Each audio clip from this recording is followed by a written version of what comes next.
Right, to begin draining the coolant, you go into the car and you set your temperature control button all the way to the hot setting. Next, you want to open your bonnet, and if you don't know how to do that, you're cooked. And so, first you take this off. Nice. Make sure it's not hot. As you can see, that is grim, so I really need to change this. You get a 10mm. We undo that one there. There we go. So as you can see, this bolt right there is loose now. Then you want to get a flathead, preferably a smaller one.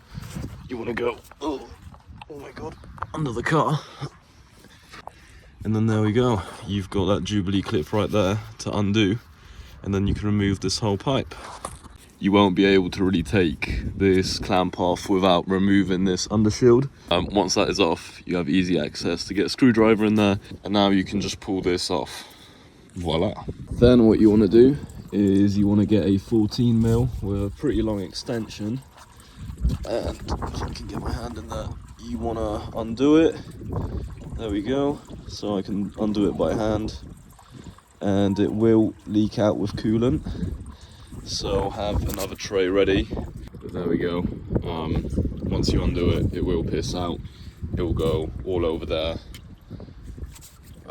Yeah, and then what you're supposed to do is you're supposed to take off that one there. So let me do that real quick. Right, so I've opened that one. It's literally screwed on by like 2 threads. And same with that one, that's screwed in by 2 threads. I'm now going to run water through the radiator until it comes out clean. There we go, I just ran water until it started coming out clear, and then you want to do up that hose. There we go. So as you can see, I just kept filtering more and more water, which is actually a really good way of putting less hard water into your system. I just kept filling out from the radiator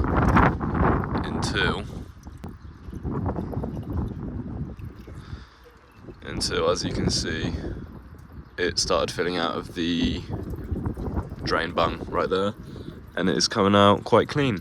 So now what I'm going to do is I'm going to take that radiator hose off again, drain all of this water, and then I'm going to use actual deionized water and coolant mixture together and then fill it up. There we go, drained it the second time, and as you can see, the water is still a little bit grim, but now that we've gotten all the stuff that was kind of left in the crevices out with normal water, when we're filling up with coolant, that should get rid of basically everything. If you're really anal about it, you can do this like 10 times until it's clear, but I'm not that fast. So I did it once, and I'm just going to fill it up with coolant, doing the procedure. And by doing it the procedure way, you eliminate all air from the system and you get rid of a lot of that as well. So now what we're going to do is we're going to reinstall the lower radiator hose, and we're going to do the same thing, just that now we're actually going to mix the coolant and deionized water together, and then we're going to do it the proper way. And then you can... So we've got 10 litres of, well, it says battery top-up water. It's just deionized water. It's the same thing. You can use it. And then we've got this coolant. Now, this is specific coolant to this car, or not to this car, to these kinds of cars. But basically, if you look at the label, it says free from silicates, borates, nitrates, and amines. This is the stuff that kills water pumps in old Japanese cars. This stuff is really good for German cars because their water pumps are made from a different metal. The alloys used in Japanese parts do not want this. What they do want, phosphates. So it's phosphated.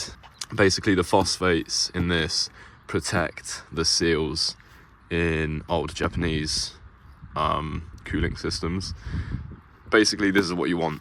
It's actually quite hard to find specifically this kind of coolant because nothing uses it anymore.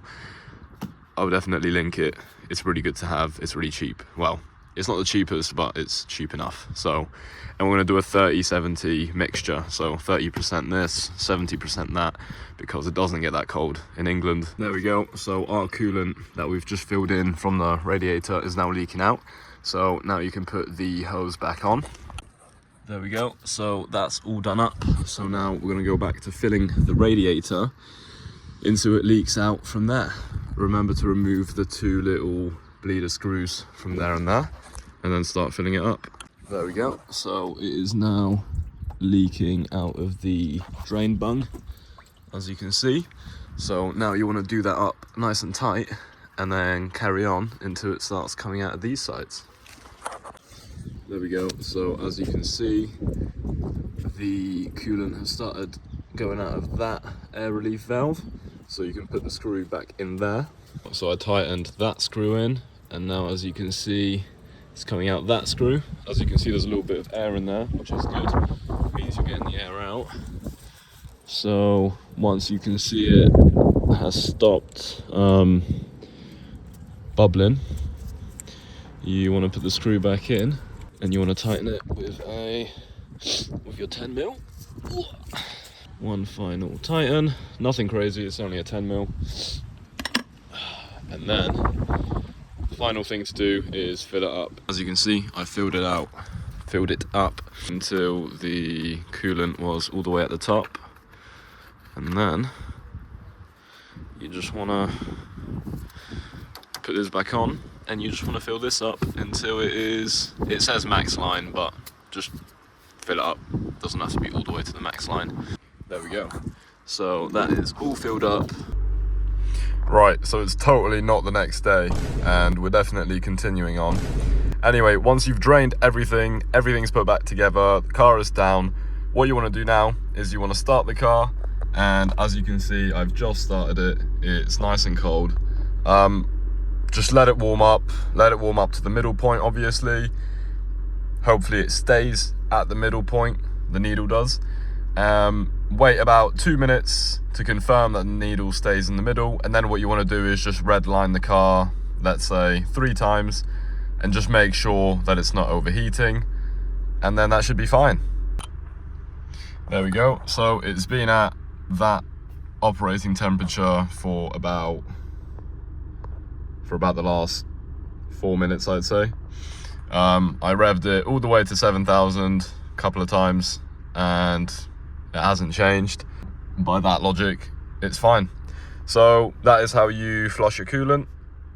Hopefully it worked the same. If you do have any problems, just go through the procedure again. Make sure that you bleed it in increments, and that's everything. Hopefully now you know how to change your coolant. Nice.